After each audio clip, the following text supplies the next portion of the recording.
Avec nous, Diane Lamarre, pharmacienne. Bonjour, Madame Lamarre. Bonjour, Mme Marco. Vous êtes toujours très nombreux à la maison à nous poser vos questions qui sont très pertinentes. Alors, première question qui nous vient de M. Gilles Ouimet. Si on croit avoir la COVID-19, quels sont les médicaments disponibles pour nous aider à guérir? Alors, pour guérir, on n'en a pas. C'est un virus et on a très peu d'antiviraux, donc il n'y a pas de remède actuellement. Il y a des médicaments qui sont en investigation, donc ça, je crois qu'il faut le voir de façon positive. Donc, il y a déjà aux États-Unis, là, il y a un produit, un médicament qui est déjà en étude, qui s'appelle le Remdesivir. On essaie d'utiliser des combinaisons avec les médicaments du sida, par exemple, qui est un virus aussi. Mais je pense que la personne voulait peut-être plus parler aussi des symptômes, simplement. Alors, à ce moment-ci, ce qu'on a surtout, c'est la fièvre, la toux, des courbatures. Je disais Tom Hanks, hein, qui est le premier acteur à avoir été testé positivement, Oui. qui disait, bien, moi, j'avais de la fièvre et j'avais des courbatures, donc j'ai passé le test et ça s'est avéré positif. comme étant positif. Alors, les remèdes traditionnels, l'acétaminophène, le Tylenol ou l'Advil, le Motrin pour contrôler les douleurs. Donc, c'est en général aussi simple que ça. On ne peut pas aller beaucoup plus loin que ça, dépasser si on a mal à la gorge, diminuer un peu la toux. Mais il n'y a pas vraiment de traitement, beaucoup plus que les symptômes qu'on soulage. Autre question maintenant sur la rupture de stock peut-être. Là, quels sont les risques que les pharmacies manquent de médicaments? Devrait-on demander à cette heure-ci des surplus? Alors non, pour l'instant, il n'y a pas de pharmacien qui manque de médicaments. Il y a toujours un petit peu de pénurie de quelques médicaments à l'année longue, là, mais ce n'est pas pire actuellement.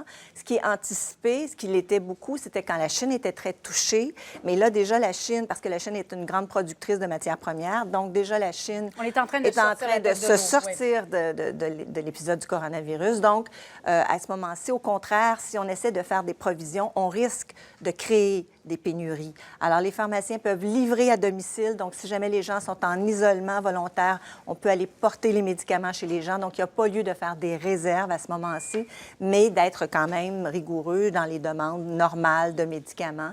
Et si jamais il arrivait une pénurie, le pharmacien pourrait faire la substitution la plus appropriée pour le patient. Donc, il ne faut pas aller à l'avance et créer une fausse pénurie, finalement. J'ai une autre question et elle vient de moi, là, personnellement, avant d'enchaîner avec la question de M. Richard. Le vaccin, Mme Lamarre, vous qui êtes pharmacienne, ça peut prendre combien de temps avant de mettre sur le marché un vaccin contre la COVID-19? Alors, le vaccin, il est déjà en essai, mais la commercialisation et la diffusion, ça va prendre au moins 1 an. On ne peut pas penser à avoir quelque chose plus tôt que ça à ce moment-ci, en tout cas à moins quelque chose d'exceptionnel. Mais vous savez, même si on commence à l'inoculer aux gens pour vérifier les effets secondaires, pour vérifier s'il y a vraiment une amélioration de la résistance, si vraiment ça nous protège, il faut avoir ces délais en termes de mois et donc au moins 1 an. Autre question de René Richard. J'aimerais savoir ce que nous devons faire si quelqu'un tout près de nous tousse ou nous éternue dans le visage.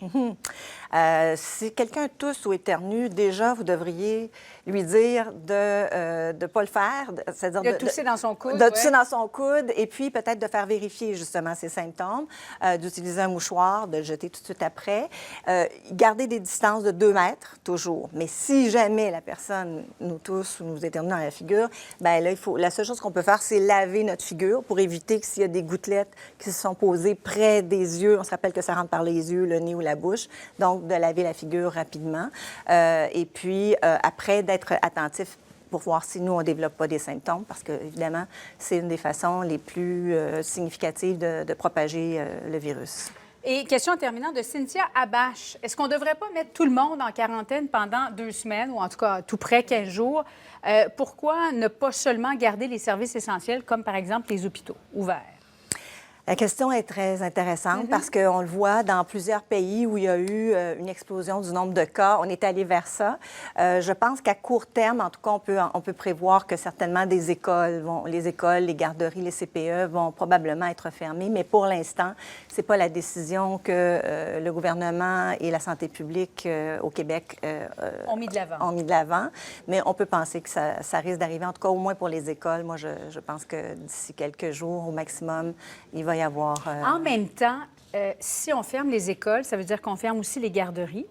Ça veut dire qu'on va envoyer beaucoup d'enfants chez leurs grands-parents, les personnes âgées qui sont plus vulnérables. Oui, chez les chez les parents aussi, je pense que les parents vont prendre davantage de Vous repos. pensez donc moins de gens au travail? Pas de repos nécessairement, là, mais qui vont s'absenter du travail. Ouais. Et oui, je crois qu'on va devoir ralentir. Vous savez, tant qu'à faire une mesure, il faut la faire de façon drastique au bon moment, plutôt que d'émietter des petites mesurettes pendant des semaines et des semaines. Et qu'on se retrouve Alors, comme, oui, déjà qui se passe en aujourd'hui, Italie. la différence entre le discours du premier ministre d'il y a une journée ou deux et aujourd'hui... Entre ce matin et maintenant, C'est j'ai ça. l'impression qu'il y a une C'est énorme déjà différence, marqué. ouais. Alors, dans les 24-48 heures prochaines, il va sûrement y avoir d'autres consignes qui vont surgir. Diane Lamar, on aura l'occasion de s'en reparler. Continuez bien sûr de nous écrire nouvelles au pluriel @tva.ca. On se retrouve notamment dans le 19h ce soir à LCN. À Absolument. plus tard.